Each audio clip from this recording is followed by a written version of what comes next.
All right, welcome everyone to the final event of the 7th lustrum of CHEOPS.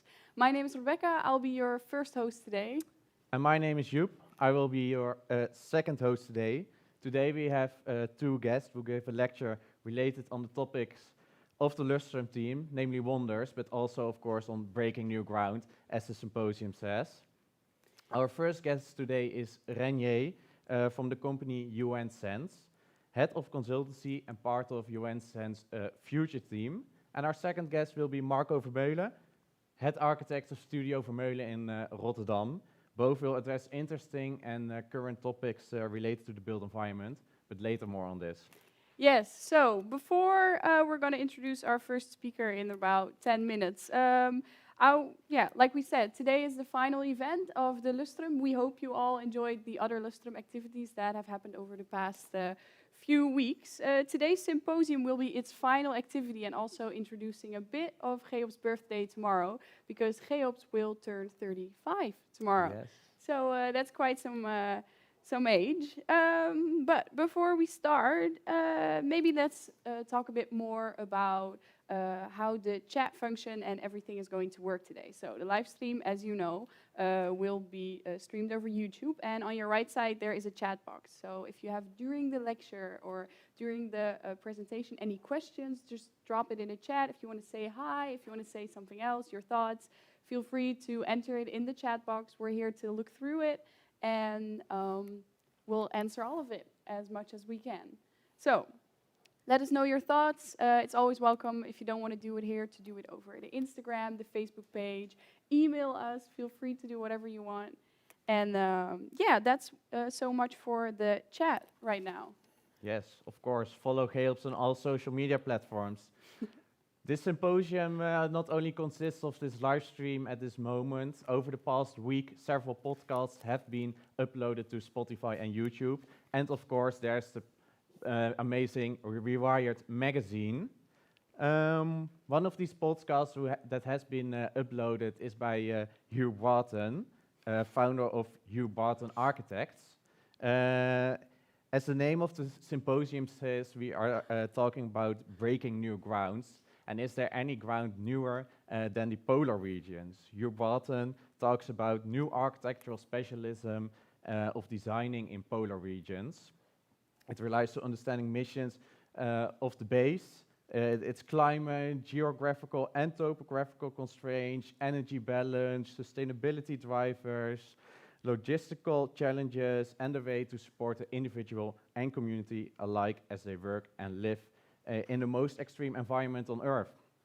So in short, a lot of challenges, a lot to talk about. Listen on Spotify to Hugh Barton to get an insight on designing on polar regions.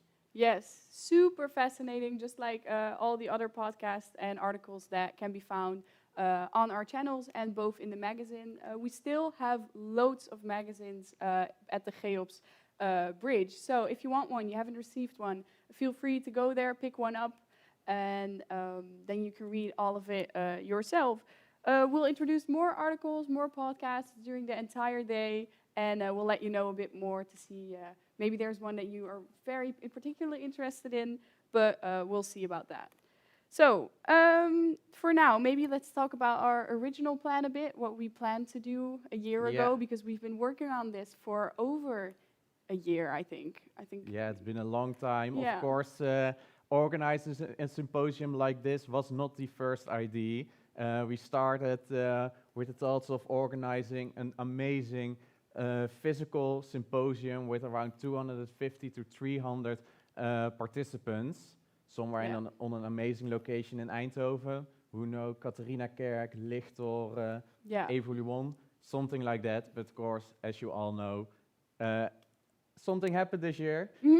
Corona kicked in and we all had to adapt. So did we. Therefore, this online lustrum symposium week with, as mentioned, the podcast, the symposium magazine, and of course now this live stream with the two speakers.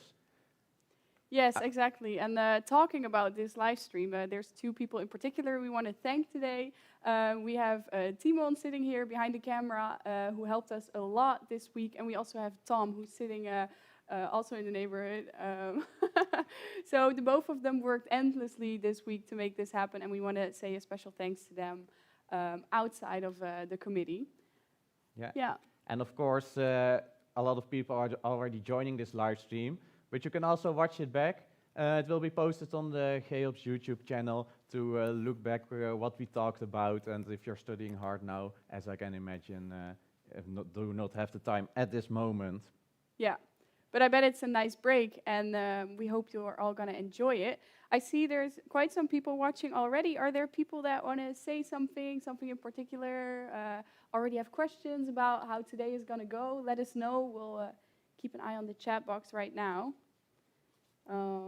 Yeah, and as mentioned, Corona made us do this, so the situation changed. And I think you have read one of the articles in the magazine. It was from Jacob Voorthuis. Yes. I think you all know him. He talks about what the impact is of Corona on the built environment. What are your thoughts about that, Rebecca? My thoughts are that I think it's a very interesting thing, but I also wonder if it's not only temporary, because of course Corona will eventually go away in a fortunate enough situation. That's what we all hope for, that's what we all strive for, where we work for. But yeah, I wonder if it really does have its influence. I'm having my doubts. The way Jacob describes it, where he is right. There is a shift that has been made in the work department especially. People work more at home. They realize they're no longer really dependent on their workspace, their office. So in new homes, there will probably be more attention to an office, maybe an extra room in the house, yeah. But I have my questions. I have my doubts. I'm not quite sure. Yeah, and he also talks about that we may use less space for infrastructure. People are moving less. People don't, as you said, don't have to go to work all day. So there may be some space freeing up for other functions. We can fill in the urban environment differently. But as you also said, I think it's mostly temporary. Temporary. Yeah. That is the word I was looking for. I think people want to go back to the situation as it was before Corona. Of course, as we also say, we would like to organize a physical symposium with the 250 to 300 participants that the original idea was. All right. I see our first guest speaker joined us. Hi, Ren Yee. We'll come back to you in a minute because I see there's one question in the chat. Angelique asks, where can we find the program of the day? You can find it on the Instagram page of CHEOPS and I think on the Facebook page as well. Yeah, so on both the Insta page and the Facebook page is where you will find the program. I think they're uploaded in the stories on Instagram, but you would have to check it out for yourself a bit. And I can also tell you a bit about it now. In a few minutes, Ren Yee will start off with the first presentation. It will probably take something like an hour. Then we have a short period of questions from the chat, after which there is a small break. And at approximately 3:30, Marco Vermeulen will join us to give the second presentation of the day, after which there's also again time for discussion. Yes, exactly. Can we be put in contact with Ren Yee so we can talk to him a little bit? Welcome, Ren Yee. I hope that you can hear us. Yes, I can. We're waiting if we can hear him. Hello. Hi. Oh, yeah, I can hear you. Welcome. Hi.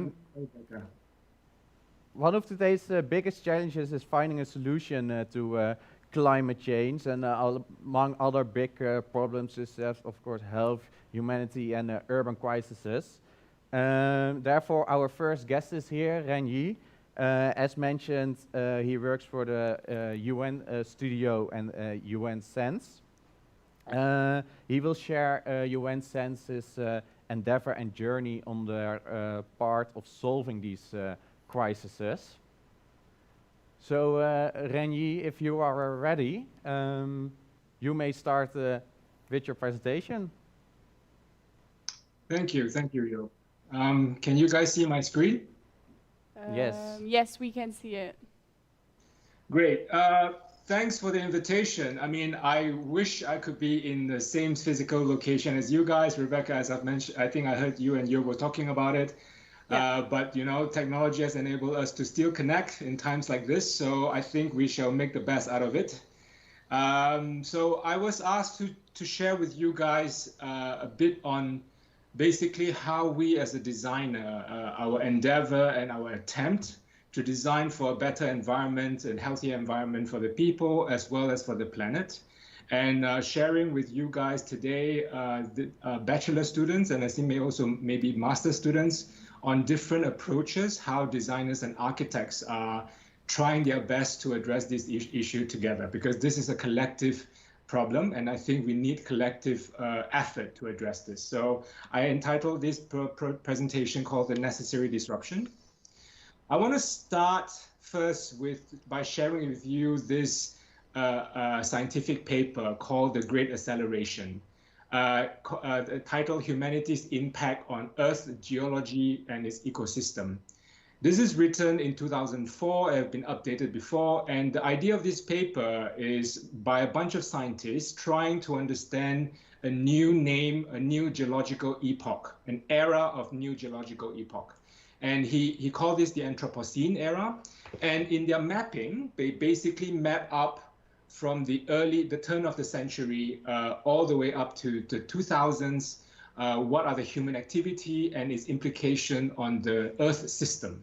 So what you see on the left are the socio-economic trends. These are human activity. You see that there is a spike in the 1950s. So what you see in the 1950s, which is their hypothesis, to say that in the 1950s onwards, we should call the new geological epoch the Anthropocene era.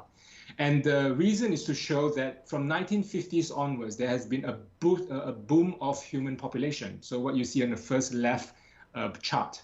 And then you can also see information like the GDP of the entire world increased significantly, foreign investment increased significantly, the fertilizer consumption increased, the energy use increased, and so on. And you could also see on the right, before that, the other one is the telecommunication. So technology also spiked in the turn of the century, in the 1980s. And what you see on the right are the implication on human activity, on the ecosystem. So ocean acidification, methane gas, nitrous oxide, carbon dioxide, everything also has spiked. So in what he called the Anthropocene, the second half of the 20th century is unique in the entire history of human existence on Earth. The last 50 years has, without a doubt, seen the most rapid transformation of the human relationship with the natural world in the history of mankind. So this is without a doubt to show that what our impact on the growth of population and our technology has significant impact on our ecosystem and our world. And these are information that I think as a student, you guys have been looking at it as well. So the question we pose here is that the economic and the exponential technological growth is at the expense of the social and environment, of our social and environment. So what can we designers, we innovators, we strategists do? How can we use technology and data as a tool for positive disruptions? So basically we ask, how can designers address climate crisis, social inequality, at the same time striving to improve our quality of a healthier life? So this is going to be the premise of the presentation. I don't want it to make it into a lecture, but what I think is interesting to share with you guys today is really to show you guys as a practice what we try to do. This is us trying to push the boundary. So you might know of UN Studio. UN Studio is a design firm with a 32-year of practice. We have offices in four different locations across the continent, about 300 people. We do architecture, we do urban planning, we do product design, we have research as well. And you might also recognize some of the projects here. For example, the Erasmusbrug, the Mercedes-Benz Museum, the Arnhem Central Station, Booking.com headquarters in Amsterdam is under construction, and you see other international projects. On the lower right, one of the tallest tower in Melbourne is under construction right now, under development. So UN Studio is a design practice, and so for the past years, the founder, Ben van Berkel, also asked, like, we as an architect, we as an urban planner, how can we really take technology with us, and how can we avoid technology as a push towards the environment, but we use technology as our tool as a designer, because we know technology is being shaped as we go. How can we be part of that and really use technology to improve our physical environment, as well as improving the quality of life of people? Hence, the birth of UNSense, a sister company of UN Studio. So we in UNSense, we are curious, we are optimistic, we are critical thinkers, we are designers and strategists of the technology within the built environment. And today here, I want to share with you a few of our project and our philosophy. How we approach this, what you see on the left, we know that we want to navigate the crisis with technology as a tool, but we know that to change something with technology, you need to think long term. You need to think what is the current system that is out there that needs to be changed, and how technology will disrupt the system itself. So what you see on the left is the idea of a system thinking. So to change the system, the system level evolution, you need to think about more than 10 years from now. What are the design change that you desire for? From the design outcome, you break it down to vision. And from the vision, you break it down to strategy. And from the strategy, you break it down to tactics, just an actionable tactic that you can do. So these are things that you have to think long term, and you break it down to a few years from now. And of course, these things is changing as you go. And the way we also think about it, we want to really speculate in the future, what will happen in the future and what type of future we want. And then from there, break it down to actionable tactics. So today I want to share with you kind of three findings as we go, because UNSense is about 2 years old. And we want to show you the way we change this at multiple levels. Number one, what are the new approaches we do? And I want to share with you through the discussion about what is a smart city.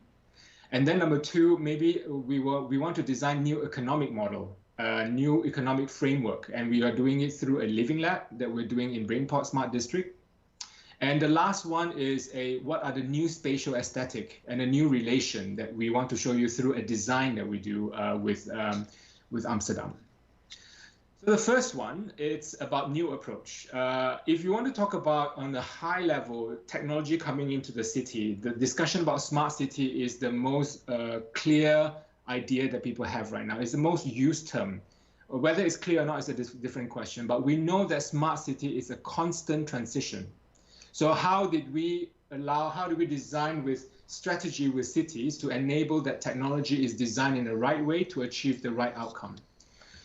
What you see here in the image, some of you might know this, there is conference everywhere about Smart City Conference, and this is one of the biggest one, is a Smart City Expo in Barcelona. And you will notice that it's basically a sum of all parts. Every technology company comes in and they talk about their technology that they have, what are the potential to design to address climate issue, what are the new way to address better relationship with the residents, and so on. So the idea of smart technology shows a lot of potentials to design a better environment. But how do we design with the smart technology is a question. It's a huge market out there. And there is a lot of money in this market as well. So people are thinking there's going to be, some of them are expected 2 trillion by 2025. And the main focus of smart city is going to be on artificial intelligence, which means data, and data processing is going to be very important. But in reality, this is quite interesting by Deloitte. They're talking about maturity of smart city. So at which city of yours that you're living, what maturity level they are in terms of smart city. So they break it down to 4. There's number 1, the initial stage of a smart city, whereby they like the idea of smart city, but every of their vision within the city using technology is very fragmented. So, and it's highly operation focused, how to improve an operation. And it's very highly driven by technology push, which means technology company come to the city and says, buy my technology, buy my service. But as you mature, as the city mature across, they become more intentional and they become more integral and they become a transformed smart city. So intentional here means that they start to have cross-department, different departments within the city start to share the vision, they start to share a strategy. And then they go into away from just efficiency, operation efficiency, and more focus on the citizen. And more this becomes the driving force of them guiding technology, until a moment whereby it becomes transformed, where visions and strategy is constantly changing, and they are really shared across different departments of the city. They use a lot of data to verify how the system is going in order for them to improve their vision. They are very user-centric, and they are able to also turn it into a business model and also incorporate investment in the city itself to make technology work. So this is quite interesting to see where the cities are. And across the city in Netherlands alone, some small cities are maybe in initial, whereby Amsterdam and bigger cities are going towards more transform. And this is where cities are trying to step into.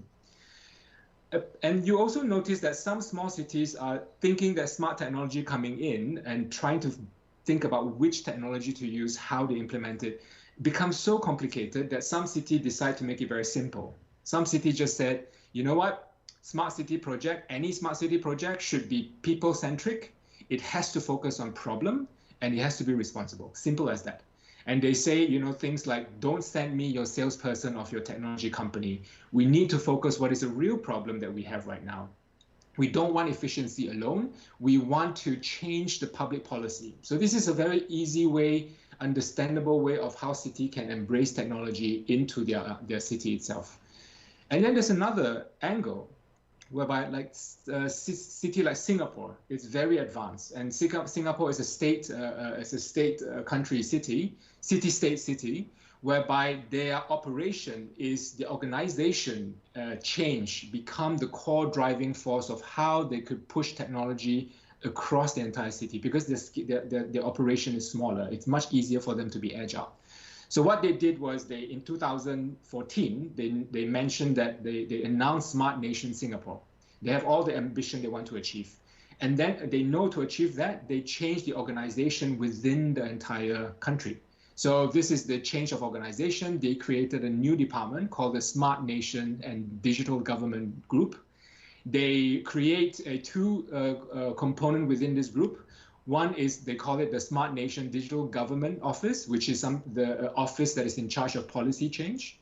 And then the other one is called Government Technology Agency, which they are in charge of implementing policy change. So they speak to each other, and then they look into how they can transfer the money to test certain technology and change the policy at the same time. So this is a very efficient way of how, a very good example of how this country is doing. And what they decide to do as a strategy in a policy, basically, they say, we need to create more test bed and collaboration. So that they are looking at creating a place whereby different companies can come, address the design issue, and try out the technology. Because we know technology that we have now as smart city is evolving, is changing. So they want to make sure that the technology is going to be resilient. They pick the right technology, and they create the right group, and they want to test it to see it. They also believe in any information through the technology will create open data portal. They want to create a platform that connects data together. They want to channel money and investment to research and development. They want to do more developing and piloting, so really test it and roll out. And they want to also build up, they want to focus on startup accelerator. So this is quite interesting, where government is channeling the money to focus on startup, to develop technology that fits them. It's a very complicated system, but in a strategy perspective, this is a new approach of trying to integrate technology into our physical environment and so on. What I want to share with you today is that we have the opportunity to work with Amsterdam. So a couple of years back, the city of Amsterdam talked about how can they address smart mobility issue, how they can use technology within the mobility realm to reduce car in the city, to make sure that car is not a pollutant, to make sure that at the same time, they create a very good physical environment in the city whereby it is convenient without a car. They also address the issue of the future of ownership. People are tending to own less and less car, and so on. So they really want to bring in the technology to address this issue in the city.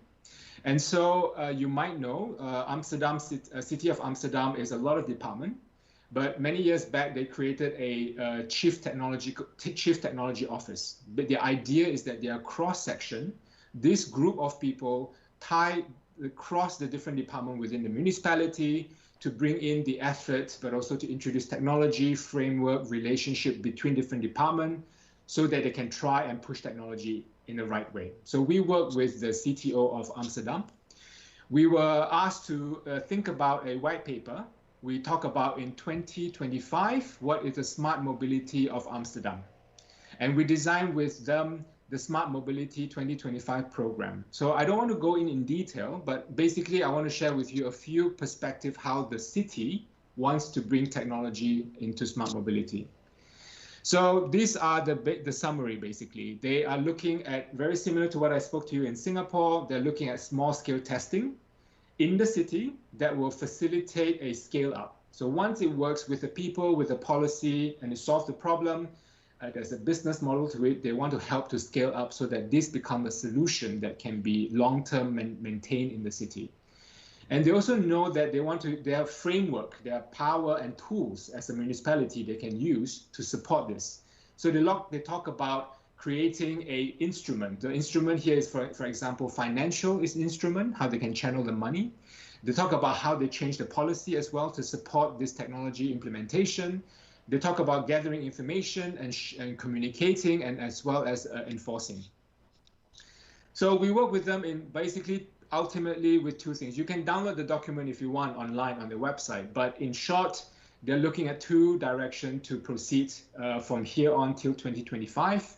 One is looking at data and digitalization, which means they want to move away from the idea of just traffic management. So you manage the traffic light and the movement. They shift the mentality from traffic management to mobility management of the citizen to improve livability. So they basically want to think from the user, citizen of Amsterdam, how will they move? What are their interests? What are their needs? And then from that, design a solution with it. The second one is they want to focus on innovative in mobility solution, which means they want to test the solutions, whether it's an autonomous vehicle, whether it's a micro mobility, and all of these solutions that are out there. They want to take an area and then from there test it on the area and then scale up. And they want to scale up to the market. So this is quite interesting. This is happening right now. And from there, many things are happening in Amsterdam. I want to share with you one thing, which is on the left. It's from AMS, which is Amsterdam Institute of Metropolitan Solution. They are a combination of MIT, TU Delft, and Wageningen. Their sole ambition of the existence of AMS Institute is to roll out and test technology in Amsterdam and to use technology to solve issues. So based on the Smart Mobility program, things like the collaboration, they are now testing autonomous vehicles, self-driving, it's called the AV, self-driving vehicle in a marina terrain, which is at the north, next to the station, the train station. So this is going to be interesting. It's going to be in the next few years. They have the solution partnership from US, bringing in the autonomous vehicle, being tested on site, control environment with people and policymaker. So we're really looking forward to see how this solution is going to be fit into the system itself. So this is one. The second one is on new economic model. And we are in this thing, UNSense is trying to see how can we design towards a more equitable society in a data-driven economy. So the economy is changing, where now we're talking about data, and the data itself, it has so much monetary value. The data that you produce has so much monetary value. And currently the data that we produce, it goes into the company that manages the service. Google has our data, our behavioral data. Apple has many of our behavioral data, our preference, and all of these going out for this private company to improve their product. So now that if we think about technology coming in, there's a lot of data that we create that we need to create new framework, new relationship, that we are able to use the data not only to improve the environment, but also for your benefit, because the data belongs to you. And I want to show you this. We have some ideas of how to do this. And we basically took the opportunity to design for very futuristic innovation in Brainport Smart District. So you might know a little bit about Brainport Smart District because you guys are in Eindhoven. In short, it's basically a 150 hectare whereby the Stichting of Brainport Smart District is given the responsibility to develop a 1,500 housing in a most advanced way that is guided by their principle. So they want to make sure technology is helping human and helping the environment. So this master plan is designed by UN Studio.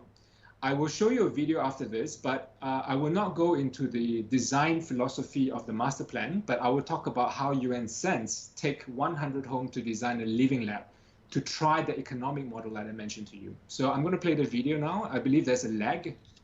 So I will see a thumbs when the video is done. I'm going to play the video now.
All right. Okay. Great. Thank you. All right. So I hear myself. Can you do something about this?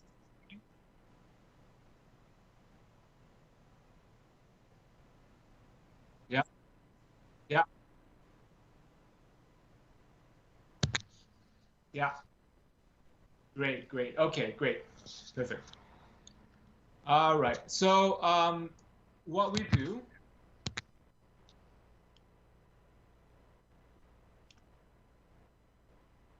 One second. All right. So what we do is what I'm telling you right now is happening at the moment. The master plan of UN Studio is on progress. We designed the ambition, the urban vision. And then from there, they're opening up this, what they call the business challenges. They're inviting technology company, innovative company to propose ideas whereby they will evaluate and they will roll out and test it. And so what we're proposing here is to take 100 house and to design a idea, what we call the personal data platform, whereby the data itself is in your control, in your consent, and then from there we talk about what are the economic value that comes from it. So we are taking 100 home, as you can see from here, and through the 100 home we want to distribute into this demographic, the slice of the society. So from a small group, different social hierarchy, in order to invite them to live in this 100 home to test out the innovation that we're developing right now. So before I go into that, I want to talk a little bit about data. And it's quite interesting. I mentioned to you a little bit about data. And data, the way people talk about data is so vague these days. People talk about data is the new oil. You probably heard about this. And the idea here is that data, they call it as the new oil because it is about extracting. It sounds to me at least, the companies are extracting the resources, and then they are exploiting the resources. They're making money out of it. So this is a very, it has a little bit negative connotation whereby you see companies like Google, Facebook, Uber, Amazon, Microsoft, they are using our data, our user data, our preference, our information that we store, and it belongs to them. And they are actually monetizing it. And then there's another one that they start to say maybe data is like a sunlight, whereby it is omnipresent, it is everywhere, it is constant. But it's also not true because it's not sunlight. It does not belong to everyone. It belongs to people that develops and produce the data. So the idea of data as a sunlight is analogy used by a company like Google and also a company like Dell. And then there's another perspective that says data is like fire. It's like a low threshold. Everyone can participate. Everyone produce data in a very low cost, and it can be shared unlimited times and instantly. and it changes the foundation of the macro. This is quite interesting because this is from the Luhan Academy, and they are from the Alibaba. They are kind of supported by Alibaba in China, and they talk about how micro and macro system, which is quite interesting because data itself produced by consumer in this case, they change the relationship between the supply chain economy into network economy. So the user themselves has a strong power in participating in the economy. So this is quite interesting that data is like fire. You produce fire, everyone is part of it. But I think the most interesting one is that data as infrastructure. And this is a paper written in 2017, commissioned by I think this is the UK. They talk about the role of government in managing the data. And this is quite interesting because if there's an infrastructure, if everyone produces data, they are infrastructure. They are people in charge, people responsible for the data. They are people who will write policy to control who consume the data and so on. So this direction is catching up. We see that the city and government are trying to design policy around data as an infrastructure. So having said that, what we believe in here in the 100 Home, we believe in using the data as kind of like a design framework, but we want the data to be for the people. So our mission is to use data in a way to exchange for services that makes makes you affording better quality of life, that through data you can get better services as an exchange. So we want to keep the basic facility affordable for everyone. We want to improve the physical, mental, social health of the people. We want to give full position, individual full position in the digital economy. And we want this will in return lead to a new economic model and also higher quality of life. So if you see on the left, it's a disposable income. It's a data of how the Dutch spend their money. So what you see as 37%, the Dutch spend their money in living. So rent, household, energy, everything related to living. 16% is spent on mobility. 17% is spent on food, and 2% is spent on healthcare, and the rest 29% for others, leisure and saving and so on. And what we believe in is that when you combine this domain, the domain of living, mobility, logistics, food, and healthcare, you combine them in using data as a transaction, you can start to change the way people spend their money. So you don't just spend for living and don't just spend for mobility, but all of this will actually start to blur together. And we believe that if you create a central data platform, what we call the personal data platform, in this 100 Home, you're able to negotiate for a more affordable services in living, in cost of living, in energy, how you get the energy, how you get the food, how you move around. Data exchange from your data will help you to afford for this. And in order to do that, the main principle is basically this. There's a physical space, physical layer.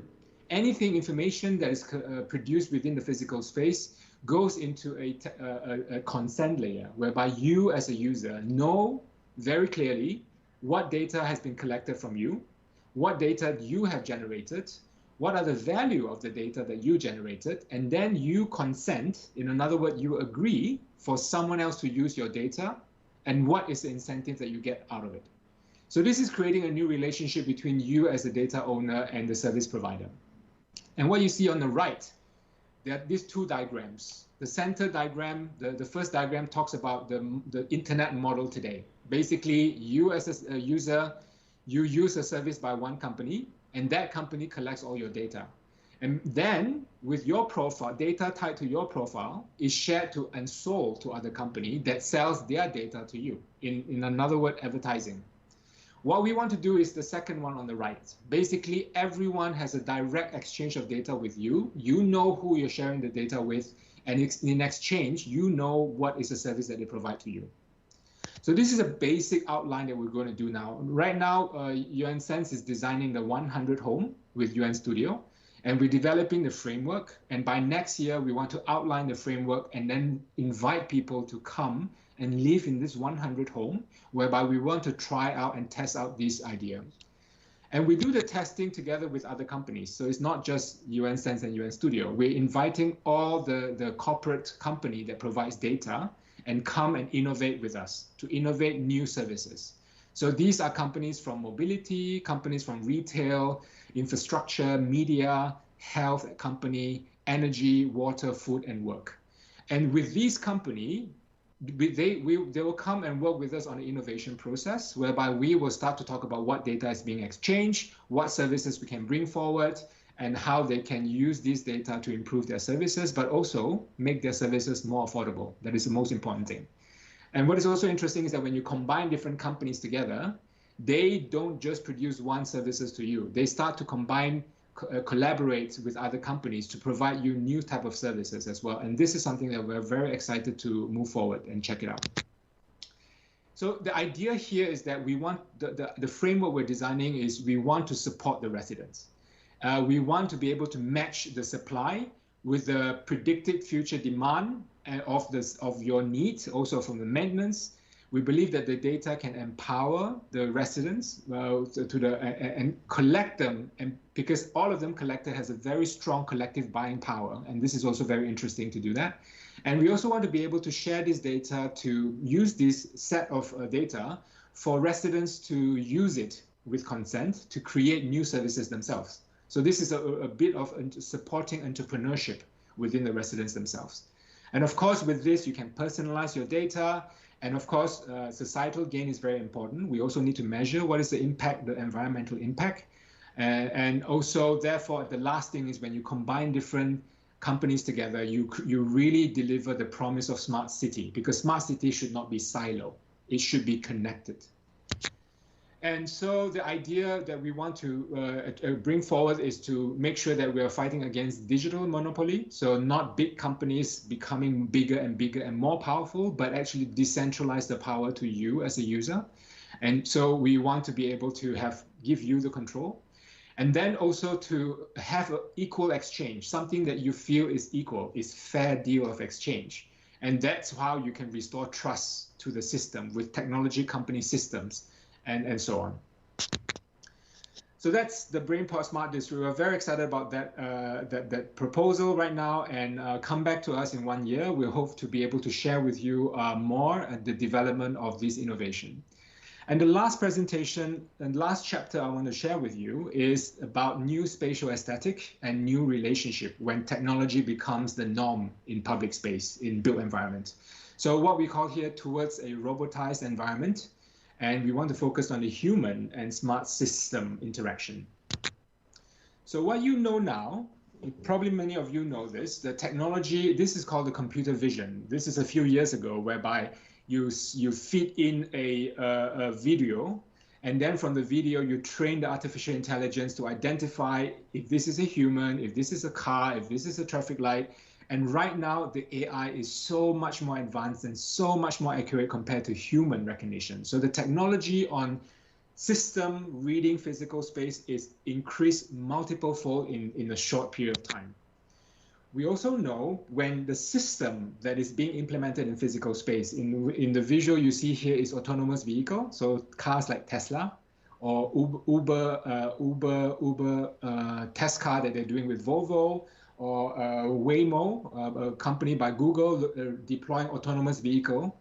And these systems, in order for them to operate, they read the physical space. They read where is the edge of the road. They read if people are crossing. They read how high are the curb at the side. They also read about the information about the trees, how many trees you have. So the system is gathering a lot of information as a byproduct. And this is interesting because we as human, we see this car coming back and forth. We don't know what information and they collect. We also cannot interact with such a system. So we have to be aware where technological system coming more prevalent in the physical environment.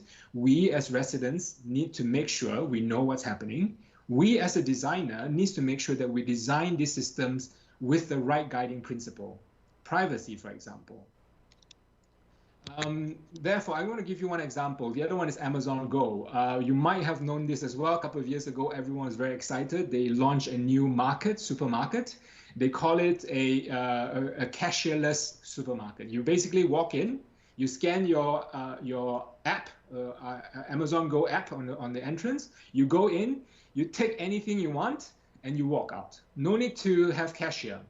And this is interesting because they are merging technology, physical technology, to make shopping more convenient, to change the way you shop. And when you look at the ceiling of this Amazon Go market, so basically they are rolling out a lot of Amazon Go right now. It's in the States, but it's not coming in Europe yet for many privacy reasons. And if you look at the ceiling, it's all these sensors. They're amazing Amazon Go sensors. They are basically optical sensor. It's like a camera. And they feed all the information into the system. And this is how it works. So when you walk in the space, your Bluetooth of your mobile phone, it's a beacon. So they already know where you walk within the shop. And then you have an Amazon Go app that you activated. And that they start to communicate what you talk on the app to the system. And what on the physical space, you have shelf camera on the top. They start to read and understand who took what. And then also on the shelf itself, they have a weight sensor. So anything that's taken off the shelf, they also know something has been taken off the shelf. And these two information is fed to artificial intelligence. And then from there, they compute who walked to where, what do they reach out, and what did they take off the shelf. And this system itself allows for that to happen. And this is only the beginning. We believe in years to come, these type of technology will become the norm in physical space. In fact, it's already quite the norm in cities, but these are system owned and responsible by government. So these are things like you see here, mapping tools, traffic information. There are cameras that feed information to the system. There are NS cameras as well. Then there are parking, there are speed camera, and so on. So these type of systems are really feeding data into a system that is, in most cases, governed and owned by the government. But we know that the Cambridge Analytica issue with Facebook, whereby information are being used to swing the vote of people, to convince and change, influence the vote of people. And this is something that if we don't design well into the system, this abuse and exploitation will happen. And we need to protect the privacy of the residents. So I want to share with you a last project. This is a scan car. For those who have been to Amsterdam, you might have seen this car before. This car drives around with a lot of camera around the top. And they take a picture of plate numbers of cars parked at the site, and they know if your car is parked in that area, if you paid for your ticket or not. If you're not paying for the ticket, they will send an automatic ticket to you. So this scan car drives around, and AMS, in the collaboration with Amsterdam City, we work with them and talk about how can we design such a system, as an example, that address privacy issue, that also address the relationship between citizen and such a system, and also to ideate what else can they do. So this is a very fun exercise that we did with the municipality and AMS. And we looked into such a system around the city. You have a garbage truck. You see this garbage, you clearly know it's a garbage truck. You know the function, you know the people. And you also see this police going around writing down on your car if you paid it or not. So it's a very visible system that you understand. But if you think about it, if technology were to be part of this, we can expand the system way more. It can do much more than just going around and writing lists. But we want to retain something interesting about this, which is a human-to-human relation. How can you also design a human-to-system relation? How can you relate to a system? So we took that scan car, we worked with the municipality, with AMS, with researcher. We try to imagine if such a scan car system, what are the function and component? Because it is it's technology, what else can it do? So we created an array of functions and interactions enabled by different technologies. So these are all the possibility. I'm not going to go in depth. But ultimately, what we want to do is how do you design such a system? So we talk about privacy by design. So it has to be guided by the main principle of privacy. And we created 5 design principles to help designers to design with the system. Number 1, if you were to have a system like this, you have to make sure that it is transparent, which means residents know what the system is about. It is clear what they collect and so on. So the residents know who is in charge of this, what is responsible, they know what is happening, and this is very important, the first step. The second step is legibility, which means it has to be clear when some system is collecting a data, when some system is working. So this is about you, the system communicating to you, I am taking a picture, I am taking this picture, but not on that picture, and so on.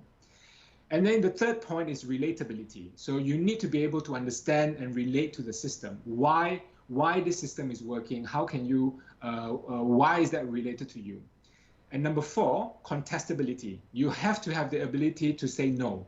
You have to have the ability to disagree and then react to the system. Rather than just a car taking a picture and send you a ticket, you need to be able to have that interaction involved. And last but not least, you have to be able to take actions.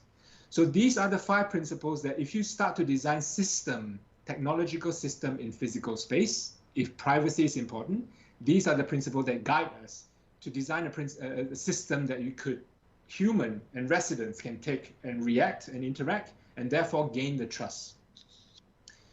So, all this component that we have, we ideated it, and we think about, in the future, scan car can combine different components and have different function. This is very interesting, and this is the power of technology. It's component, you can put things together, and it has different function.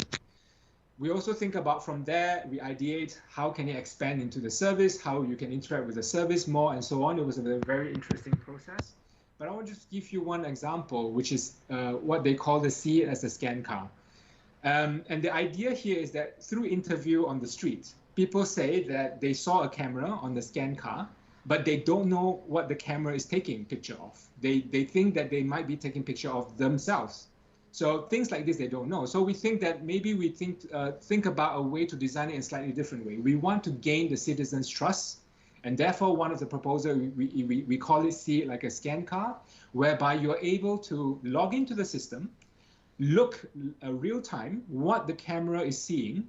And it's basically maybe not even a physical picture. Maybe it's a very blurred picture. And the blurred picture has an algorithm that identifies if this is a trash, if this is a non-paid car, and this is anything, and what are the information that's been taken out.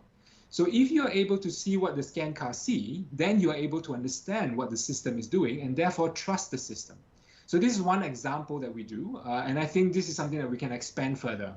But the principle behind it is interesting because UNSense is going to design more and more system in public space, we have to make sure that these design principles guide the way we design other solution in relation to residents. So not to go through it, we talk about how these components can be added. So I want to leave you guys with a bit of a question to ask you guys which future you as a designer wants to build and design forward. And we know technology is coming in. We know that technology is not guided only by architects, not only guided by designers, it's guided by technology solution companies, tech companies. How can we do something about it? And I want to share with you, this is Kevin Kelly, the one of the early creator of Wired magazine in the States. He talked about 3 eras of internet, which is quite interesting. He said that the first era of internet is when all documents are made machine readable. Basically, anything you upload online, all the text, machine can read and understand the text. So the gatekeeper of this first era of internet is Google. Google has access to and all the amazing tools to read information, document information online. The second era of internet is when human behavior is made machine readable. And this is introduced with a social media platform. So Facebook is a gatekeeper. Twitter, Facebook, Instagram, they are able to read your sentiment. They know if you're angry, they know if you're upset, excited, they know what you're tweaking, they know your interest in food, what food, and so on. So this is all information that we are uploading there to them willingly, and this is the gatekeeper is Facebook. The third era of internet is what he called the mesh, and this is happening right now. So things you hear, IoT, Internet of Things, basically devices that collects information like your smart fridge, your smart stove, your smart washing machine. These are all IoTs. And the mesh is when physical space and activity is made machine readable. We are stepping into the mesh right now. UNSense is interested to design the mesh. And I think you guys as young designers are also, when you guys graduate, will be designing the mesh. And so the saying from Winston Churchill in 1943, he says that we shape our buildings and thereafter the buildings shape us. How true. The physical environment shapes the culture, shapes the society, shapes the physical health impact of us. So we as a designer has a lot of influence on this. But now we need to say that we shape our buildings and we shape our technology, and therefore buildings and technology shape us. Because you see that technology, we want to say that technology is actually a tool. We need to realize technology is a tool. The inventor and the implementation of the technology that will have effect. And so some really sensationalized example in China, where they take machine learning on the streets, they take a picture of whoever jaywalked the street, and then they put your face there. Or they take what you see on the top right, children with this biometric sensor, they read your brainwave, and then they say if a certain color means you're concentrated or you're not concentrated. These are, in our opinion, very negative way of using technology because it has psychological effect on students and so on. And we want to make sure that we want to design the tool in the right way. Because there are a lot of new technologies coming out that has negative way of using it. You know, the deep fake. You can now put someone's face and you can make a porn out of it, and you can't even tell if it's real or not. And you can even mimic someone's voice by capturing a 2 seconds or 5 seconds of someone's voice and then mimic the whole thing. So imagine this technology that's being used is not guided by ethical guidance. Technology, the society that we have today is going to be really, next year's is going to be really bad. So we think we as a designer need to also guide it ethically. And I want to leave you with the last slide. This is a movement from Tristan Harris. He's an ex-Google design ethicist, whereby he said that we need to realign technology with humanity's best interests, which means we need to guide what technology being implemented. So the last word to you guys is that the young designers today, please be aware that you have a lot of influence in guiding technology. Therefore, you need to design something that is at the interest of our humanity as well as our planet. Thank you. Yes, thank you very much. That was very interesting. We have prepared some questions, and maybe the people at home have as well. So if the people at home have questions, please put them in the chat box. We'll read them. But for now, I'll give the word to Joep. Yes, thank you, Ren Yee. Presentation was very interesting. We got some nice insights in the world of smart cities. One thing I'm wondering about, you mentioned a lot about data collection and how privacy comes really into place with this. And you gave some examples, for example, from Amazon Go and the smart car in Amsterdam. But do you know any other physical changes an individual might experience in his or her home, or any other physical consequences that come with this evolution of technology in the city? There are many. I can think about it so far from a private company's technological solution for now. Take, for example, Apple Health, your Apple Watch. And I think that is this is so interesting because the new Apple Watch can read so much more information about your health that you don't know. And these type of data, I don't know if you realize that so for those who have Apple phone, they uploaded this they have this health app, right? You can go to the health app, you can see how many steps you take per day. Yeah. They have new information. They have information about how, they call it the asymmetrical in the walking pattern, how straight you walk. They talk about how straight you walk, and also they talk about how many percentage of the time when you're walking that you have 2 feet on the ground. So this is interesting because they say if you have they say 20 to 40% is normal. If you have a lot of the time where you have 2 feet on the ground, it means that you don't have a strong core support. And there are signs of health issues. So data like this starts to tell you about health that you might not even know. These are like symptoms. So this information, also the watch tells you how well you sleep, if you have been drinking, You notice that you have stress because you move much more. You have shorter REM, a rapid eye movement, which is a deep sleep, and so on. So these data sets is putting together your health profile. And you can just imagine this for other systems. There are all this data that can be very useful, but could also be very scary if you start to ask yourself who owns the data and what they use the data for. So in a very dystopic perspective, can you imagine that these data is fed into insurance company, and that insurance companies start to notice you drink a lot of alcohol in the weekend, and therefore you need to pay higher premium if you want to be insured, and so on. It can be quite scary, it can be quite dystopic. I'm just scared.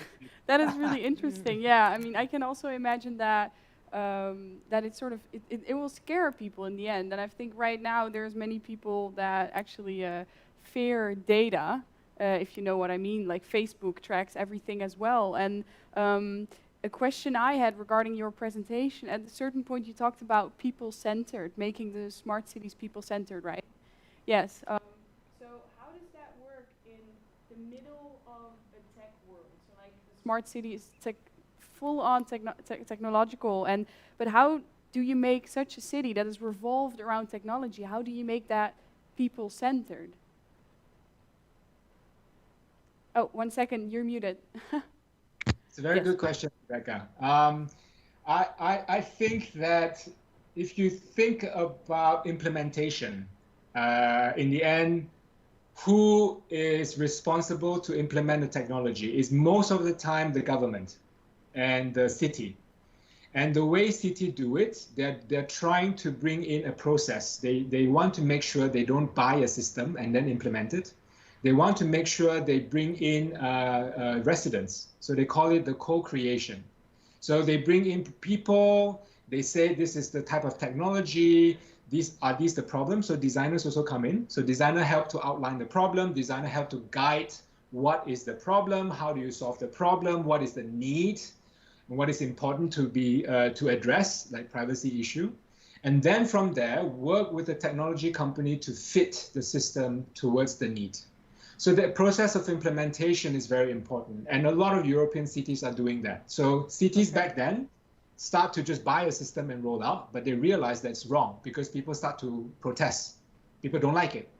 But now they need to do it with, so what they call the quadruple helix. So you have four elements. So you have the private company, you have the government, you have the residents, and you have academic research institute. So 4 of them coming together to make sure that the system is implemented correctly.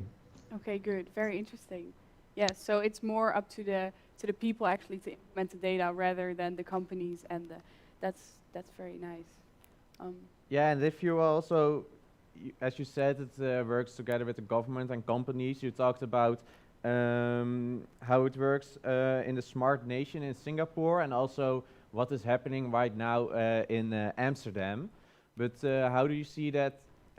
For example, there are a lot of different cities in the Netherlands. It's not only Amsterdam. For example, we here live in Eindhoven. Do you think it's a problem that this all works like a decentralized, so per city, and that there's not like one main stream of evolution in the technology and the designing of smart cities in a country, over the whole country? Yes, you're right, Joop.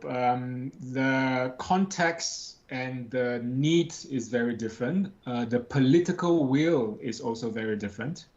And based on that, I do think different technology will have adaptation, but as a core function of the technology, it won't change so much. It's about it's about understanding the data.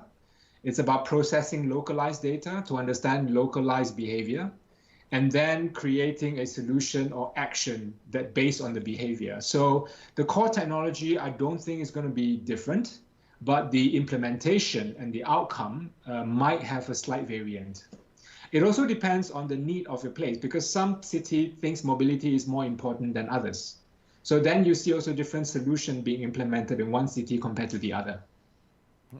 And last but not least, it also depends on the the commercial power, basically the industry in that city, because they might in Eindhoven you guys have Philips, so it might be a very different focus and different technology available there because the expertise are very different. So in the end, it might be health focused much more than other city, which is also very interesting to see how smart solution is used in a very different way.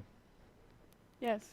Yeah, of course, we also have ASML, the very big, they also track a lot of data, I think, for as far as I know. Something funny I noticed during your presentation was that you, or at least with UNSense worked on the central station of Arnhem, which is, I saw a nice resemblance because the thing is that one of the other designers was also Marco Vermeulen, and he's going to be our second guest speaker of today, which is really nice because that's sort of how the two of you came together.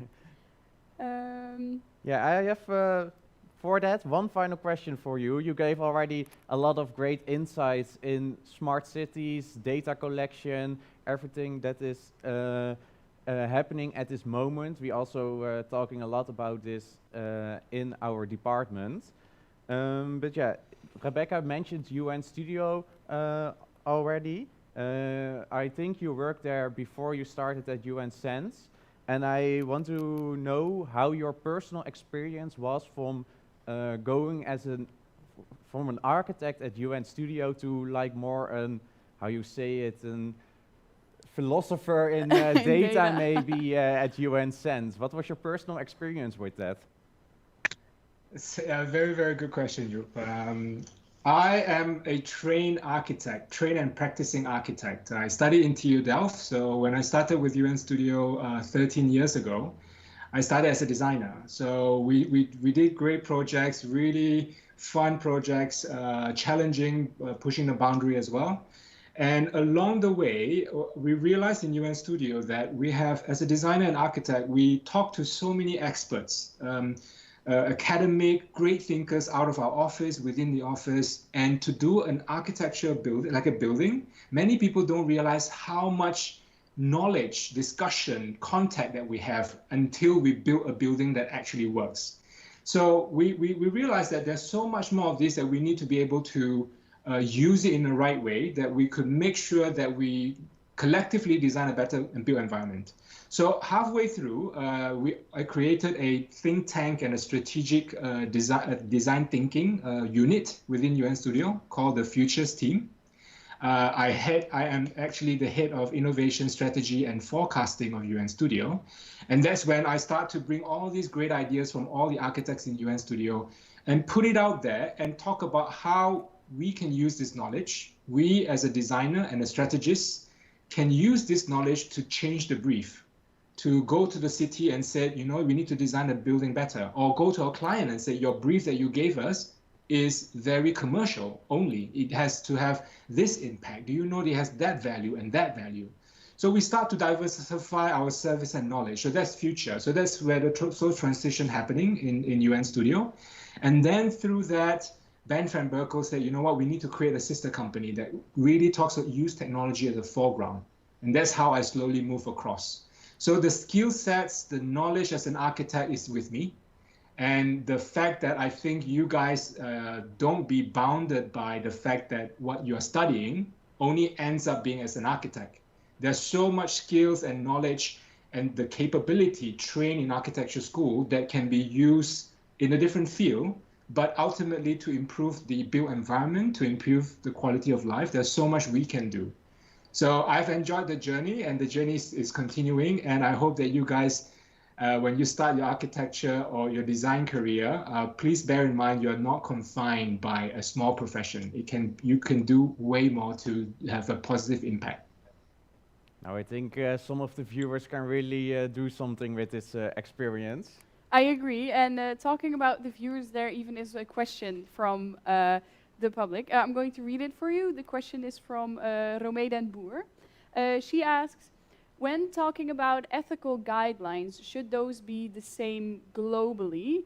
And if so, who is then responsible for checking potential violations? So we talked about the difference first, like how are you going to make it people-centered, right? So it's the people implementing the data, actually, you said.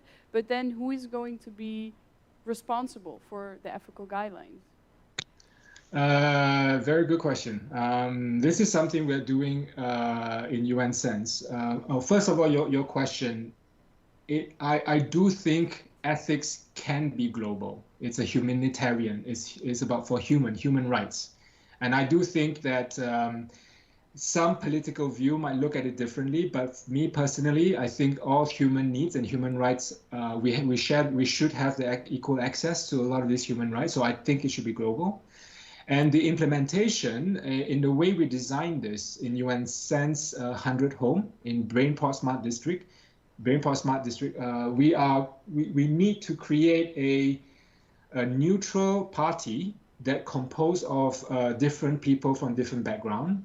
So governmental, academic, ethicists, professors, residents being represented.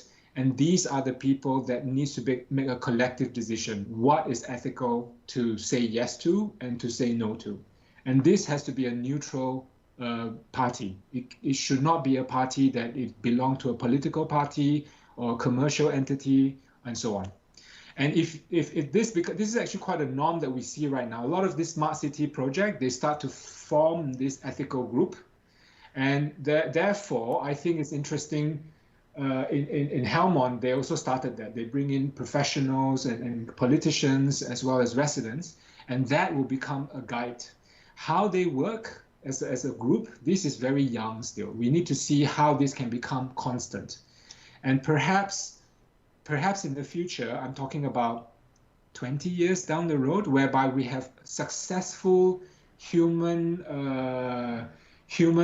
ethical groups that AI, artificial intelligence, can learn from, then I imagine that these can be a merge between human and artificial intelligence. But first, we need to create good representative model. And this has to come from human, not from AI. AI is a tool. Yeah, agreed. And the neutral group you talked about that's going to establish the guidelines, will that be the same group who will be responsible for checking potential violations? Will they be the ones to put it in place? I think it will be enforcer. So it's going to be a different group. So the ethical group is the people who says what is ethical and what is not, and how do they come to the conclusion collectively. This is one decision making. But it should be a different set of enforcer. And this is much more easier. Enforcer basically just says that we need to check and ensure that these are rules being taken care of. But this is easier said than done, because the question right now is that whose responsibility is to ensure that the enforcer does the job? Is it a government responsibility, or is it a collective responsibility, or can it be a commercial responsibility? It's a question. Until we test many of these rounds, we will know which is the best model. Yes, very nice. Yeah, Romee also asked, how do you see this? But I think you just answered that really nicely. Thank you very much. Yes, Ren Yee, thank you very much. I think you gave us some great insights in the world of smart cities and data collection, something we all can think about in the coming period. It is coming ahead of us. Technology is gonna be part of the design of the city. I want to thank you again for everyone who joined in later or who wants to see it again. The live stream will be uploaded on YouTube after it's done. And of course, you can always check out all the work of UN Studio and UNSense on their websites. So Ren Yee, thank you very much. Yes. Maybe we'll see you next time in some other event. And otherwise, have a great holidays coming up. Happy Friday. Thanks. Happy Friday. Okay. Okay, see you. Bye-bye. Bye-bye. Then for the viewers, we will have a short break now, so everyone can rest a bit. Marco Vermeulen is going to present for us after the break. It's going to be very interesting about his work here, also in Eindhoven, with afterwards some round for questions or discussion. So we will be back in approximately 10 minutes I think, and then Marco can start with this presentation. See you in a bit. See you in a bit. Thank you. All right, welcome everybody. We're back. I hope you enjoyed your little break. Before the break, we talked to Ren Yee of UNSense. He gave his presentation. If you missed it, you can always watch it back because this live stream will be recorded and put on YouTube. For now, I would like to introduce our second guest speaker of today. He will be giving his lecture about the Dutch mountains and bio-based building. I would like to welcome Marco Vermeulen to the floor. Hello. Welcome. Thank you. Nice to be here. If we get a go from... Okay, yeah, if you want to go ahead, then the floor is all yours, Marco. Yeah, I can start with the presentation. Yes. Okay. All right. Very well. First, I would like to introduce myself a little bit. My name is Marco Vermeulen. I am architect, and I did study in the same place as you are doing, at the University of Technology, Faculty of Architecture in Eindhoven. But in the last 20 years, I have been running my office from Rotterdam. And as you can see at this picture, on a kind of dramatic location in the middle of the River Maas, so a little bit stream upwards, down the stream, you could argue. The office is located on the banks of the River Maas and in the middle of the delta. So all the, let's say, fossil resources are passing by the office, and at the same time, the consequence of all that is also very visible occasionally. So this is a picture from my personal album, my daughter. First, before I will start with the kind of bigger picture, how did I get acquainted with bio-based material? One of the projects, and this is actually a picture from the Faculty of Architecture we did like 10 years ago. It was a design for an eco-duct, a fauna passage in the east of the Netherlands. And we wanted to design a passage made of wood. The idea was, of course, that nature passes or crosses the road, and we would like to express that also by using natural materials. So what you see here is one construction element. It's made out of logs, complete logs, and by laser cutting them, sawing them, we were able to kind of zip them together to make one bigger beam. And I was very fascinated by the precision and the high-tech technology we could use for this analog material. So I think that's the essence, you could argue, for a lot of bio-based building these days. That is because bio-based building, of course, is centuries old already, but you could say modern technology gives us new ways of exploring this same material. Another project in the west of Brabant, in a big greenhouse area, we were asked to make a design for a gas receiving station. And in that gas receiving station, a transition took place from natural gas into biogas. And we wanted to give architectural expression to this transition. And what you see here is the production of one of the, in total, 100 panels that were used. And it's what you see here is a panel that rides natural gas in the right proportion of hydrogen, nitrogen, and together it says natural gas, but we used bio-based materials. So the ink that this fossil is written with is, let's say, the ink of the future. So in that sense, we thought we could give architectural expression to this transition. And for me, this was the first encounter of using bio-based and biocomposite material. So biocomposite is always a combination of resin and fiber material. Another building we did a few years ago, the Biobased Museum. Of course, I was full with ambition of using all kinds of bio-based material, but it turned out it was very difficult because a lot of these materials, they were not certified yet. They were expensive and they were simply not on the market yet. So for me, it was, of course, I think the project in the end, architecturally was very nice. And of course, it was completely, let's say, designed according to the landscape and perfectly fitted in. But let's say the material itself is still concrete, steel, and the material as we know. And I was just a little bit frustrated that the market was not that far yet. And more recently, 4 years ago, I wanted to build my own house in Rotterdam, also on the river. And this is not the house, this is not my house, but this is my neighbor's house.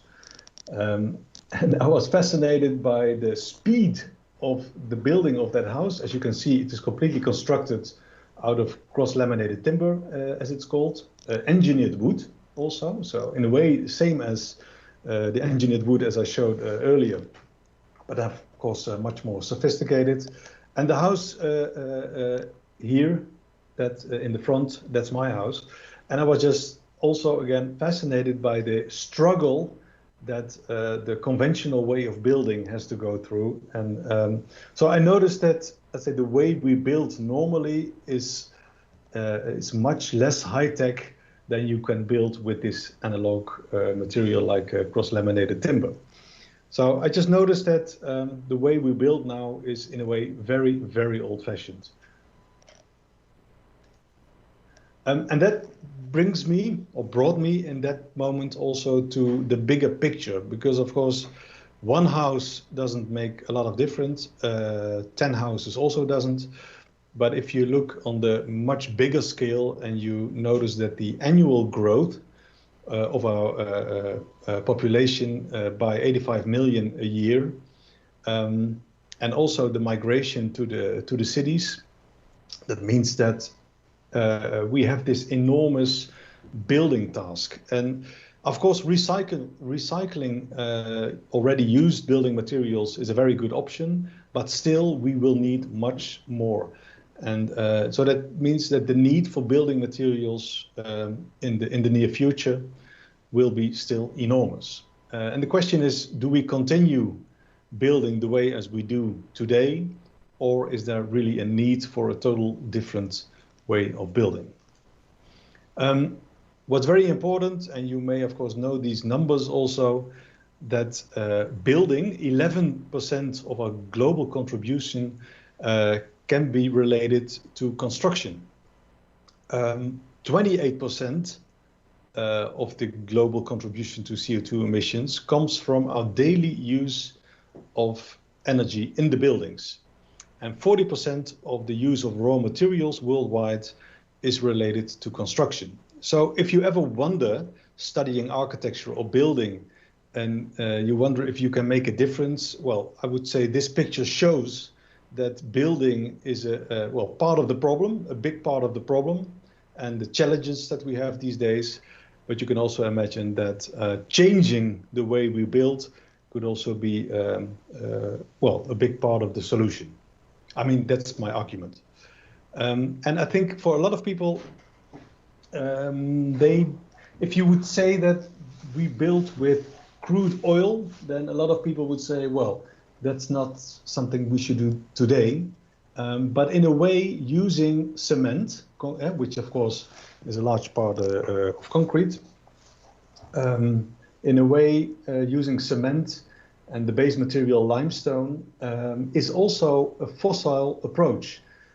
Limestone, of course, takes ages to be created, but we excavate it from quarries like this in the south of Holland. This was recently closed, by the way, 2 years ago.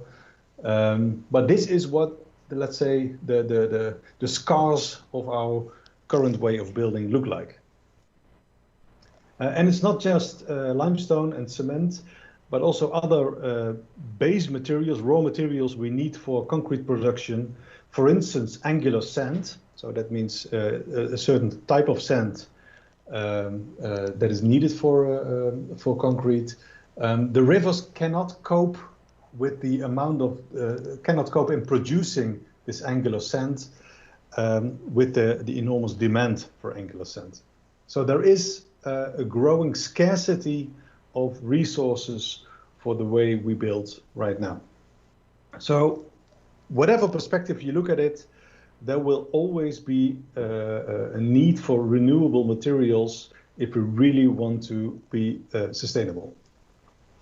And as you know,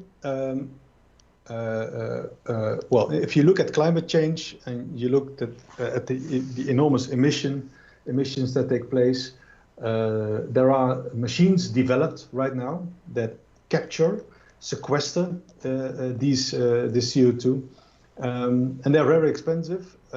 But of course, there is another, you could say, natural process that also sequesters carbon dioxide, and that is, of course, the process of photosynthesis. And that is the case not just for trees, but for all plants. So for all growing materials, in a way, this same formula is valid. The thing is, if you grow, for instance, trees, and a tree after its life dies and decomposes into then this carbon dioxide will emit again. It will be released. If you burn trees, then again carbon dioxide will be released. If you make inferior products from it, like well, toilet paper or whatever, of course it will also be released on a very short term. But the point is, if you make building materials from it, then the sequestered carbon dioxide will be sequestered for the lifespan of the buildings. And if you design buildings in a way, in a very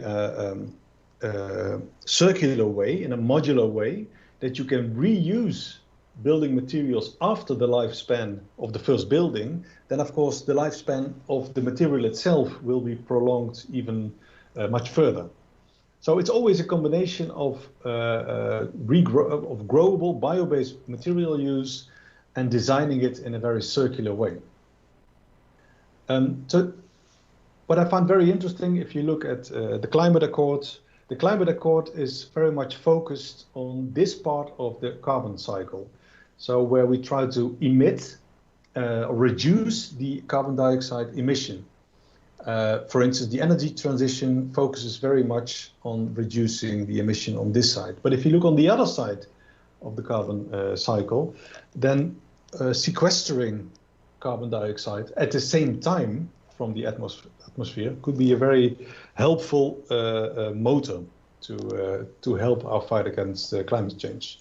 And in that sense, building more in a based manner will be a possible help for our fight against climate change. If you look at the construction volume only in the Netherlands, then 52% is accounted by the use of concrete, 21% by rock wool, isolation, and 13% is used by asphalt. The rest of the materials, so about 14%, that is wood, brick, plastics, etc., aluminium, even steel. But these three materials, as being displayed here, together they make 86% of our building volume. I think it's very fascinating because if we have alternatives for this material, you could argue that, well, let's say a big part of the challenge is already successful. And I'm not so sure, I mean, concrete, I already talked about it, but for instance, rock wool, but also people don't realize that we heat stone up to 1500 degrees Celsius and then make wool of this. So it's a very energy intensive process. And at the same time, we do, of course, have alternatives for this. For all of these materials, we do have alternatives. So I will talk about this later. For concrete, there is the alternative of engineered wood, cross-laminated timber and glulam, etc. For isolation, we have alternatives like hemp, straw, cellulose, and wood wool. And for bitumen, which, well, asphalt, bitumen, we have the alternatives of lignin. So in that sense, if you only look at these three types of materials, there is not much innovation necessary. The alternatives are already there. We simply don't use them yet. This is the example of cross-laminated timber. I think, well, all of you studying building techniques, I suppose you know this material. In a way, it's a very thick multiplex, and it has the same, type. Well, it works in a little bit in the same. It has a construction potential in different directions. So that makes it also different than HSP and using wooden beams.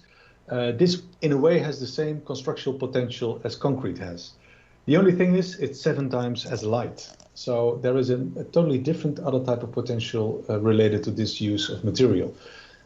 For instance, an 85-meter high tower in Norway has, in the last years, been constructed just by this material. There is a little bit weight on the top, but for the rest, it's completely made out of this cross-laminated timber and glulam.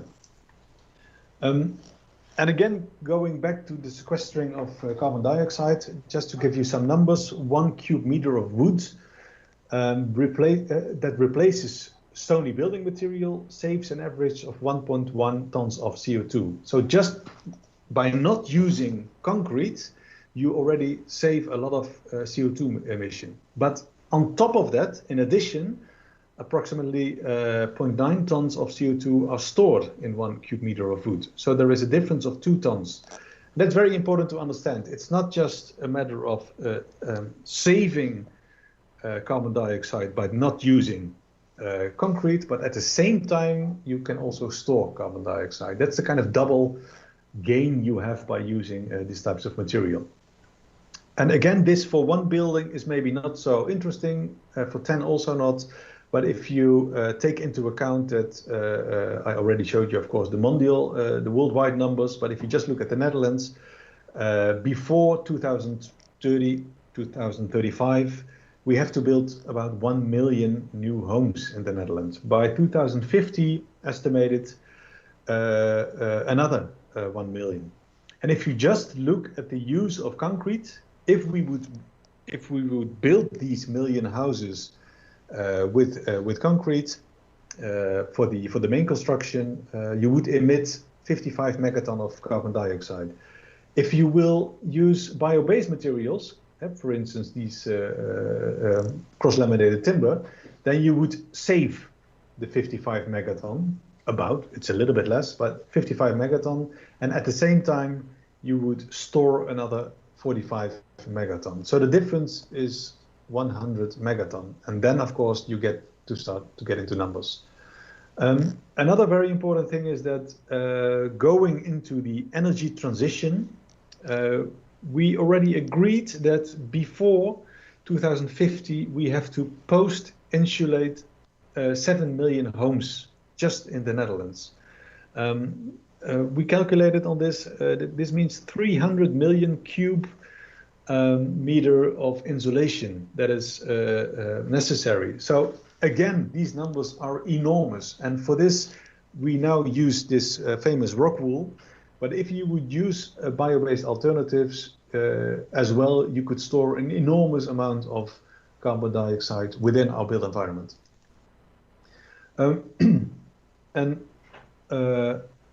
This is a cavity wall, well, just a traditional wall. Of course, the inner blade is made of concrete or otherwise. Then there is rock wool, and then there's bricks. I mean, this is the normal construction we still use in the Netherlands. So, like I explained, this material, concrete, can be replaced by wood, by cross-laminated timber. This could be replaced by other materials.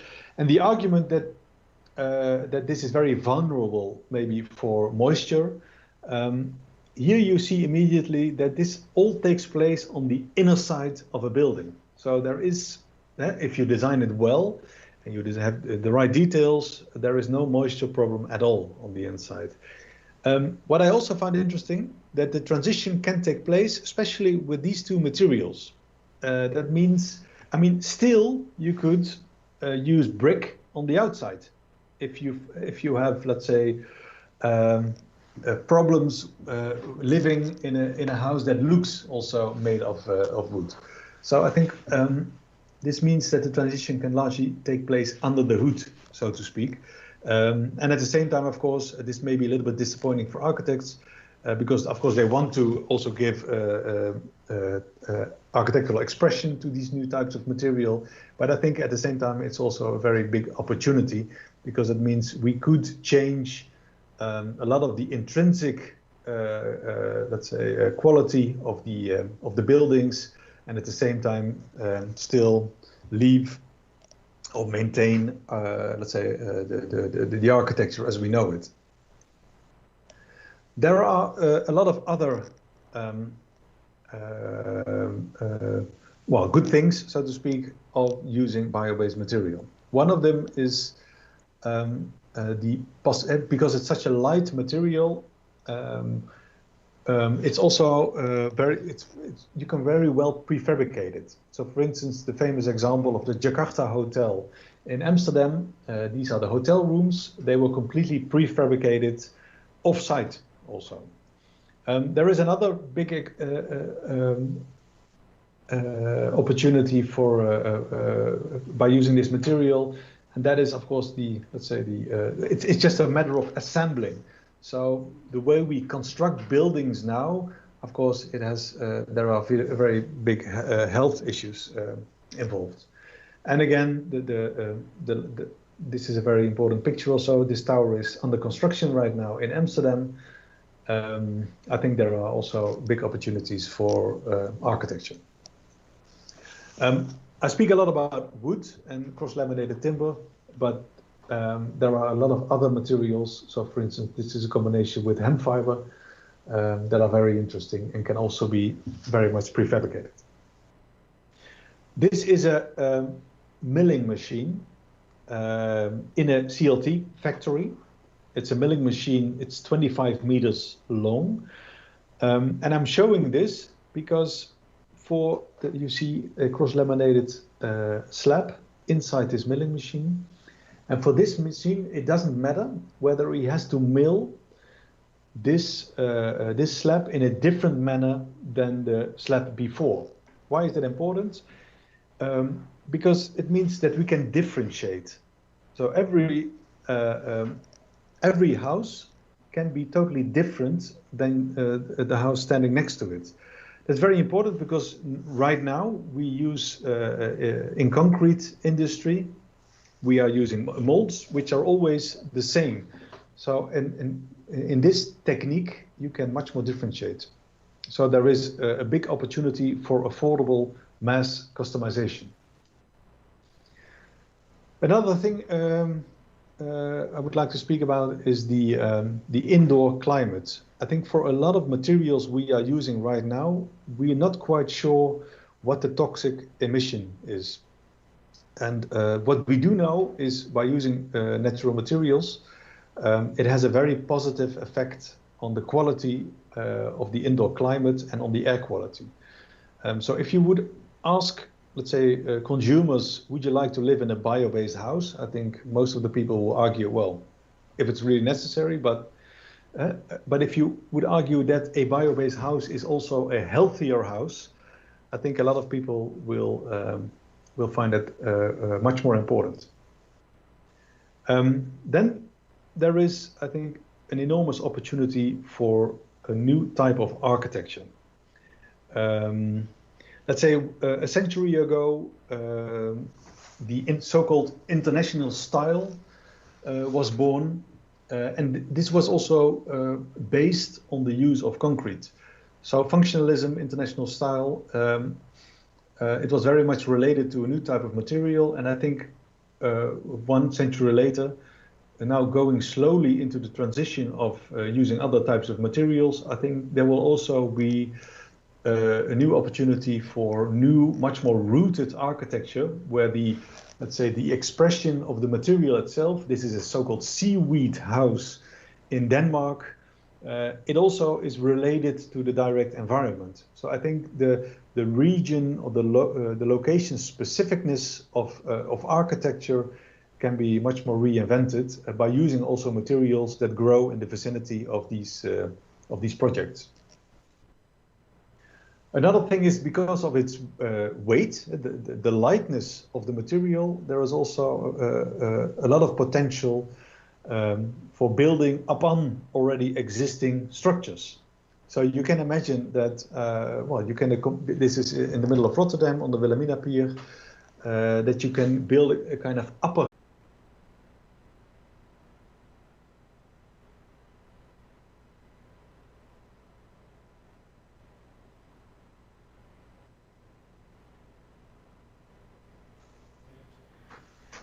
Yes. Okay, sorry, we had some technical difficulties. We are back live. Marco will resume his story. Okay, yeah, thank you. This slide shows the invention of one of the first cars. And as you can see, obviously, it very much looks like a couch because that was the reference at those days. And I think the same thing is going on with architecture right now, using these new types of materials. Probably in the first 10 years, a lot of these projects will still look like the projects as we know them right now, as the architecture. But I'm quite sure, and I think you as young architects also have a big role to play in this, that there will be the potential of a new architectural idiom. If you really start to learn from designing, from understanding the potential of a certain material, also totally different type of architecture will emerge from this. There are some examples. I already showed you the example of the Jakarta Hotel. It's very well worth visiting also in Amsterdam. We designed the Biobased camp on the Dutch Design Week last year in Eindhoven. And as a result from that, there was a documentary. Maybe you saw it, if not just for my appearance here, but I think it's a very interesting documentary. And in this documentary, there is also a question addressed, where do we get all this wood from? Because the moment we start building with wood, a lot of people, of course, have the same question. And then it's very important to understand that this is not about clear cutting, but about sustainable forestry. That's a totally different way of harvesting wood from the woods. It means that you take out trees and at the same time replant them, but never more than the natural growth of a forest. So by harvesting trees from the forest even gets better.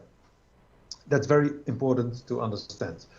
And of course, there is much more forest in our neighboring countries and in Scandinavia, but still, if we look just to our own forest, we already have 365,000 of hectares of forest in the Netherlands, with an average growth of 8 cube per hectare per year. This means that we have a production just in the Netherlands of 3 million cubic meter of wood every year. And if you consider that one house is 50 cubic meter of wood, then you could argue that just in the Dutch forest, already 60,000 homes per year are growing. Of course, this is pure theory, because right now we use a lot of this wood for other types of use, and we don't harvest this much. So what we could do is, on the first place, a better use of the existing harvest. Right now, it goes into our own hearths at home. It goes into, we use it for energy production. But if we would value the use of this wood much more by using it for building material, I think there is already a world to be gained. The other point is we could increase the harvest. from 3 cubic meter to 8 cubic meter per hectare. So then we don't have to, our Dutch forest will even get more healthy. And the third thing is we could plant more trees. And the recently released Bossen, so-called Bossen strategy, forest strategy in the Netherlands, we also see that there will be about 40,000 hectares new forests in the Netherlands. And of course, the fourth possibility is that we do sustainable forestry elsewhere, which is already being done in Germany and Scandinavia. And then in a sustainable manner, we transport the wood to the Netherlands. You see a nice picture of the density of our forests in Europe. And of course, you see that the Netherlands doesn't have that much forest. And it seems very illogic to use wood maybe in the Netherlands because we are a very mineral-based country. But if you go a little bit back into the past, you may know that Holland derives etymologically from the word Holzland. So we are really basically a wood land, a wood producing land, and a wood manufacturing land. And in the golden ages, even the trading of wood and manufacturing wood, this industry was, for instance, much bigger than the VOC. So you could argue that the wealth of Amsterdam and other cities is even based on this wood economy. Of course, we could produce the wood and the other types of bio-based materials outside the Netherlands, but I think it's also a very interesting value case for our own landscape, because the Dutch landscape, most things that we appreciate in the Dutch landscape have lost their economical value. They were planted originally with economical purposes, but a lot of these elements right now have lost their economical value. And by using them for bio-based purposes, bio-based building material purposes, we could also create new value models. For instance, the well appreciated popular landscape around Eindhoven also, between Den Bosch and Eindhoven, of course, is based on the need for softwood, the need for popular wood, and our match industry and our clamp industry, wooden shoes industry, fired this, let's say this economy also was the base for the landscape as we know it right now. Well, so there is a possibility also, there are opportunities also for agricultural purposes in the Netherlands. And of course, there is a lot of farmers in the Netherlands, they are thinking about their future, and you can imagine that forestry could be one of the opportunities. This is a little bit difficult maybe to understand. This was an exhibition that we did recently about drought in the Netherlands. And also here you see that drought, so climate change and drought related to climate change, right now it has an enormous impact on our forests, on the Dutch forests, but also, for instance, on the German forests, because there is much less production of hars, of resin, and because of that, the forests are very vulnerable for certain beetles. And just in Germany, there is right now 300,000 hectares of forest that is being, that's dying because of this beetle, which is related to climate change. Why am I telling this? Because this has to do with the monofunctional forest that we have right now. Right now, it's just pine trees, and most of it, not just in Germany, but also, for instance, in Brabant. And if we have to mix these forests much better. So the need for bio-based building materials could also be an extra argument to mix our forests and to make them much more resistant against climate change. I can also imagine that right now it's impossible and unthinkable that we live, that we create new living environments within our forests because they are protected. But you can imagine if we create new forests and at the same time live in them, then we have, I think, well, a very interesting new potential for new types of living environments. So then, of course, the question is, because these are all advantages that I have presenting to you, what is holding us back? Because there are a lot of questions, of course, about the use of bio-based materials. One of them is fire, and the fear of fire, you could say. But it turns out that, well, just try to light a big piece of wood, and everybody knows it's very difficult. So the same thing is going on with mass timber. It's very difficult to light mass timber. And after 2 centimeters of burning in, there is no new oxygen getting into the wood, and the fire will stop automatically. So it's we can very precise calculate what the impact of fire will be, and our construction can be dimensioned accordingly.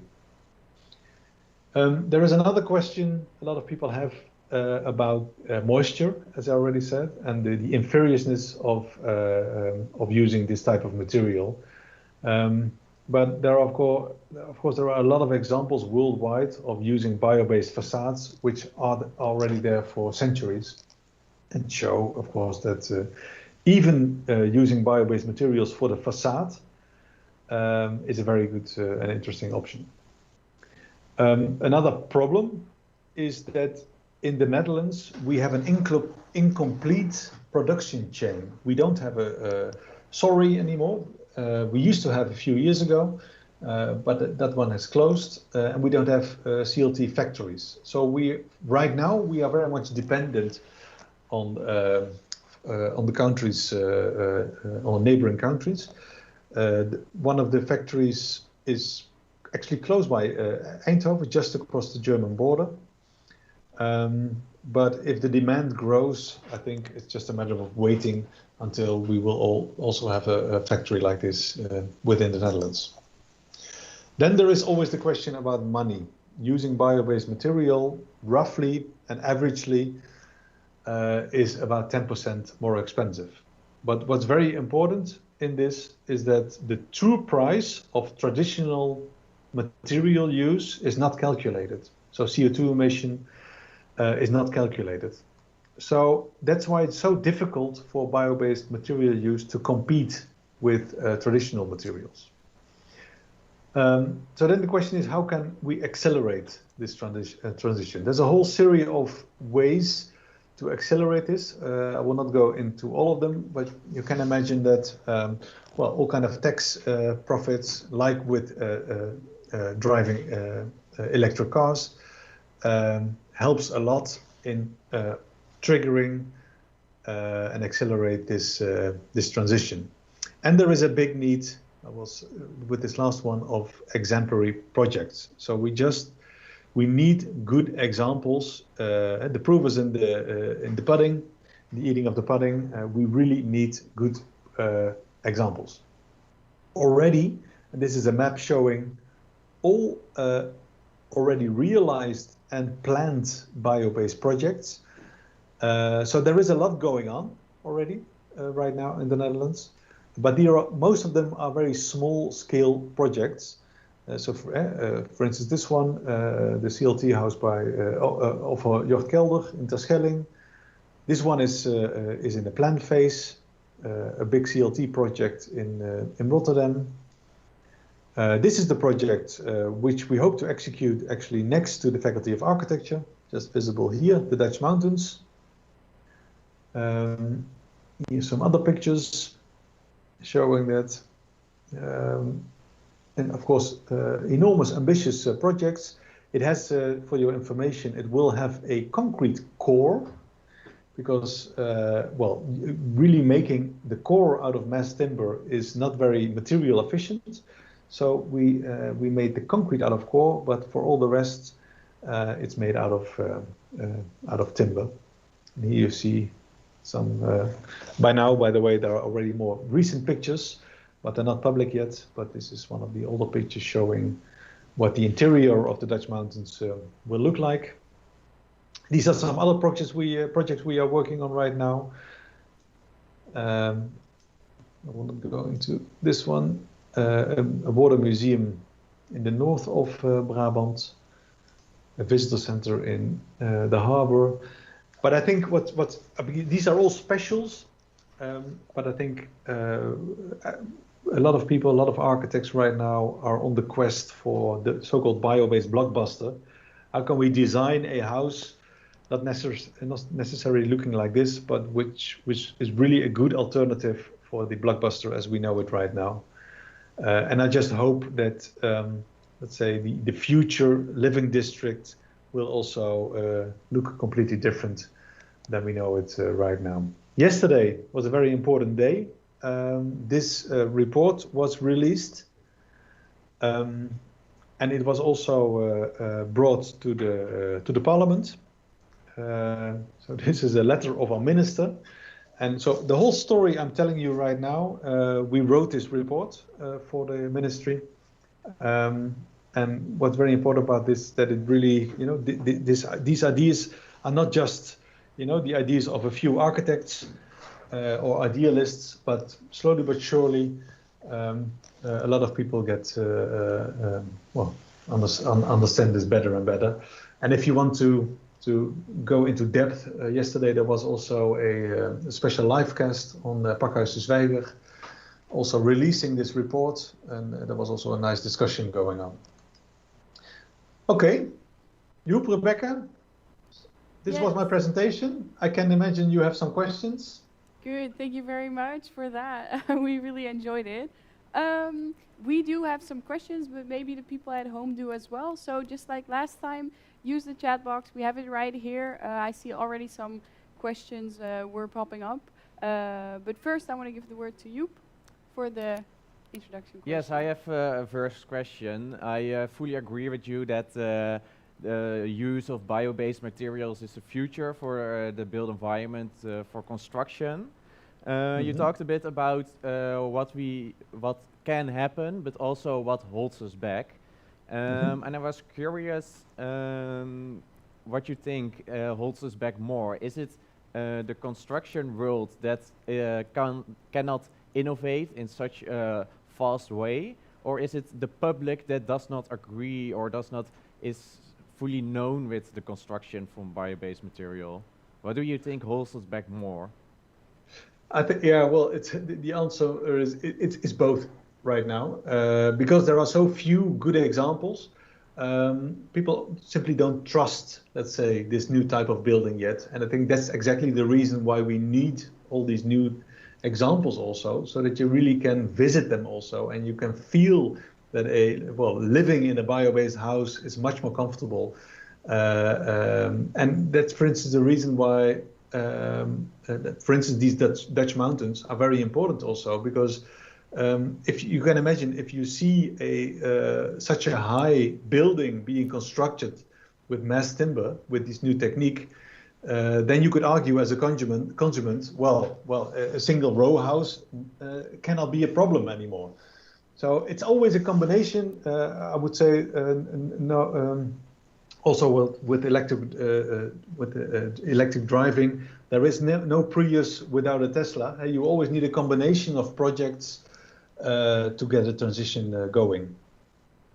But technically, there are hardly any challenges anymore, I would say. Yeah, and you say indeed that then, because it's a bit unknown still, but for example, maybe one fears also like structural characteristics of bio-based material, for example, wood. If you see a tower like the Dutch mountains and you hear that it is built of wood, you would say, how does this stand? How is this possible that wood can hold up this structure? Can you say something about the comparison between concrete and wood in structural characteristics? Yeah, well, that's how I started my presentation. I think it's very important to understand that, yes, the material is wood, but it's so-called engineered wood, and it's mass timber. That's really something else than the wood we know, let's say, in the more, well, sometimes inferior way of using wood. So it's really a totally different building material. This by cross-laminating it, you get enormous, strong, lightweight material that indeed you can make enormous spans with this material. So it can have the same constructional quality as concrete. It's just very much lighter. Okay, good. Very nice. I also had a question because sometimes when I bike to the university from home, there are these places where people can put up stickers, sometimes on traffic lights or posters. And I think last week I saw a sticker, and that was someone who was against all the high-rise buildings that are going to be built in Eindhoven. And that actually made me wonder, how do you think we can sort of close the gap between what people think of? So we talked about it, people have different ideas of, for example, using bio-based wood in buildings and designs. How do you think we can close a gap like that? Is that even a possibility, or do we just go over it, sort of? It's a very interesting question. Again, I think the answer would be by showing how it's built, how it's done, and what all the profits and all the opportunities that this new type of building has. We have to make exemplary projects which show all these opportunities. Also, I think that's the best way. I mean, you can talk about it, you can calculate on it, but it will only convince, let's say, the consumer if they know people that actually live in it and talk in a positive way about it. And I think so. I think this transition will take place anyway. It's just a matter of time. Like the energy transition, like the protein transition, all these transitions, they will take place. It's just a matter of time, and let's say on our own flexibility to adapt. It's just a matter of, I think, in 10 years the world will look totally different. I mean, let's say in our building environment. So 10 years ago, I think a lot of people were still arguing whether driving electric would actually be more profitable and more interesting, or what about batteries? What about the lifespan? What about all these questions? And I think 10 years later, we are now at the point that most of us, maybe not as a student, but I think most people are wondering when they will be able to drive electric. Yeah. So within 10 years, this has completely shifted. And I think the same, we are now with building bio-based, where driving electric was 10 years ago. So that means within 10 years, everybody will wonder, let's say a lot more people will wonder when they will live in a bio-based environment, in a bio-based house. Yeah. And there will also be a growing demand from consumers, because if you know people that live in bio-based housing, and you know that it's a very interesting and healthy environment, you also want one. Yeah, I agree with you, and I think maybe it's then also time that our department here spends some more time on lecturing about bio-based materials and designing with bio-based materials. Because the students here are the designers and engineers of the future, so they should also be familiar with it. Yeah, exactly. Well, now you bring up a very important issue. Actually, I think as students, you should demand that this is really a substantial part of your curriculum. Because as I understand, the wood professor, he has retired, but not been replaced yet. I mean, building with bio-based materials is the future. It's not a question whether it's the future. It is the future. So, and since you are the designers of the future, you should learn to work with these materials. I mean, I was also educated 25 years ago with concrete 1, 2, 3, etc. And you are still being educated like that. I mean, what about all these alternatives? At least you should be able to to value them. And if they are not part of your curriculum, you cannot value them.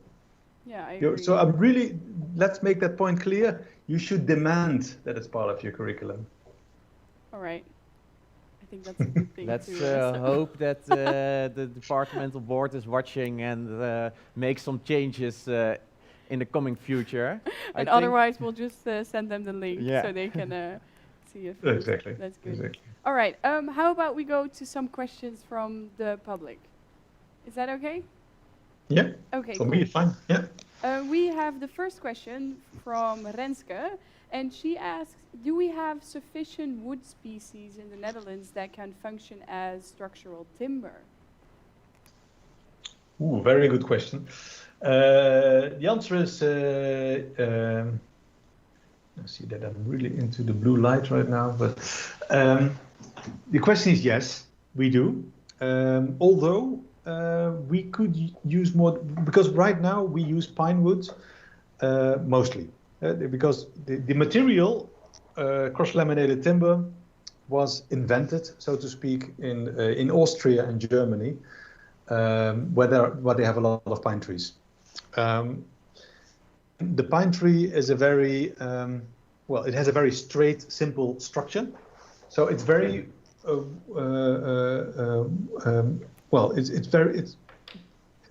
it's very well.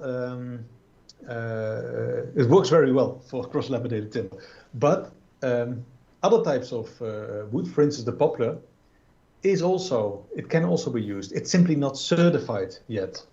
So, in essence, all types of wood could be used for engineered wood. Some types of wood are simply more difficult. All right. But already all our pine trees in the Netherlands could be used for it. Okay, that's very nice to know. All right, do we go to the next one? Yeah. Yeah, Romedi, she asks, how do you keep the recreative function of forests when we start harvesting more? And what is the effect on the biodiversity when harvesting increases? Everybody who maintains a forest knows that sometimes you have to harvest in a forest because it gives opportunity to other trees to grow better. I mean, that's very simple. That's already being done right now. So these numbers, I already told you, 3 cube per hectare, that's already what we take out of forest right now. But the annual growth is 8. So we can easily harvest more, and the forest will still remain. It will even get more healthy. So as long as you don't harvest more than the annual growth, there is no problem at all. I mean, the remaining trees, because of course you select also the trees which are also suitable for harvesting. So the remaining trees will be the most healthy trees, for instance. Okay. So what the actual recreational potential is, of course, difficult, but I'm looking for the English word, but het verloven, yeah, so making the forest more multifunctional with different types of trees, it's better, let's say, it's more adaptive, but at the same time, of course, it makes also more interesting forests. I'm not sure if you recently took a walk in the forests in Brabant, but they're not always very interesting. They're very monofunctional, sometimes even a little bit boring.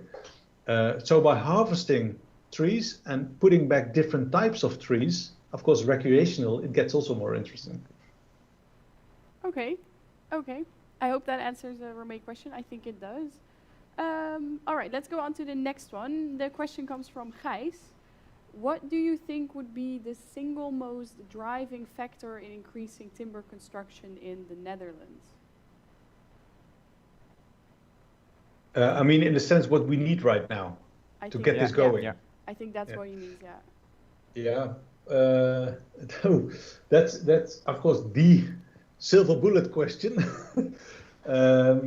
Of course, it's demand. I'm quite sure if you somehow, if the national government would stimulate the use of bio-based materials, that of course would trigger also entrepreneurship, And I think then it's just a matter of waiting until this type of industry also enters the Netherlands.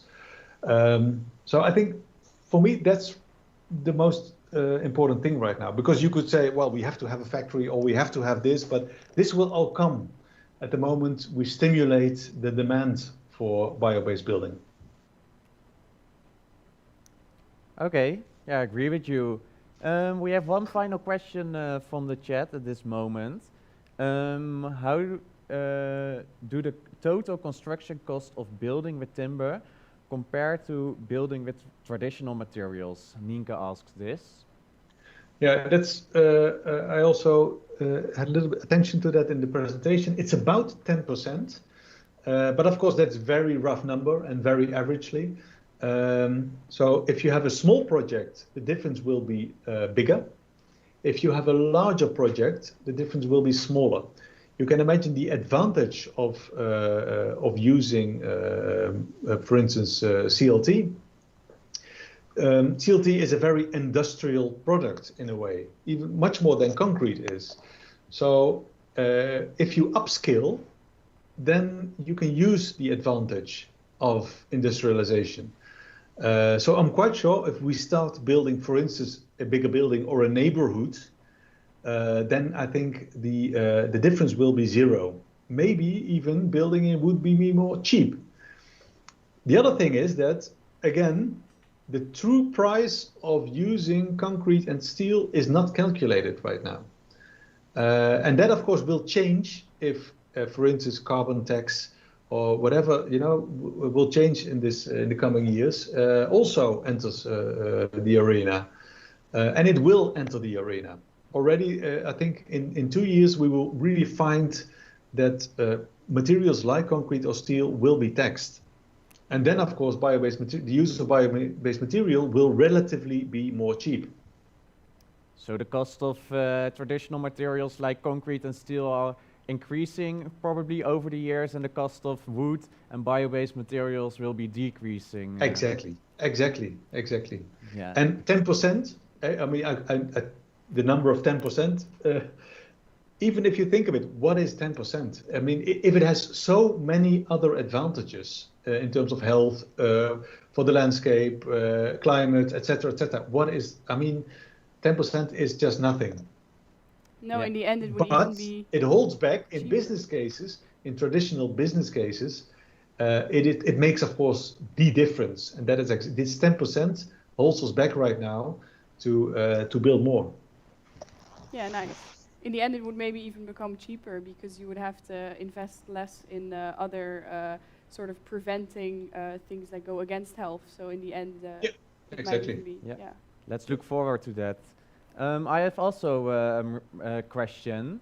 You talked about the Netherlands, how we may have sufficient amount of wood to build houses here.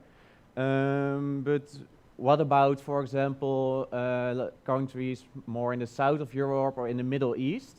The amount of forest there is less, especially in the Middle East, and construction is still going on there. Do you have an opinion how it will work out in these parts of the world? Or what kind of materials they should use? Again, a very good question. Of course, the simple answer is you can import it and transport it in a sustainable way.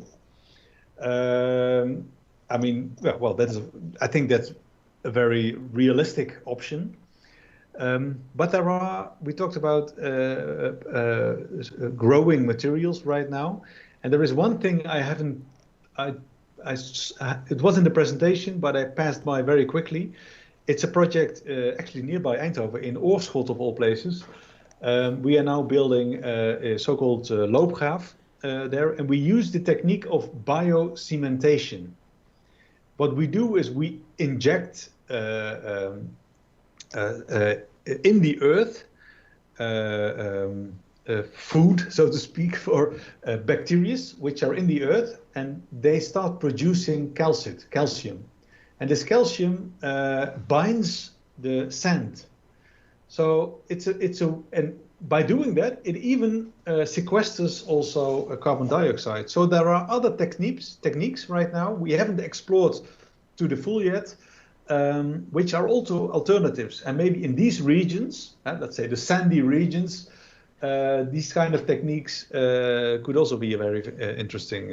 So just keep in your memory, biocementation is a very interesting direction to explore, because it's also there is another argument in bio-based building that the foundation will always be made of concrete, but this biocementation may also be the future for foundations.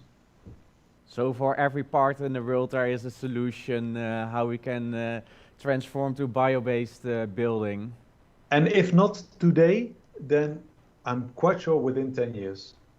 Nice. So we have something to look forward for, and I think the general idea is that we really have to do it and not look back, but only look forward on building with bio-based That's materials. the point. We don't have to wait. There is no reason to wait for anything.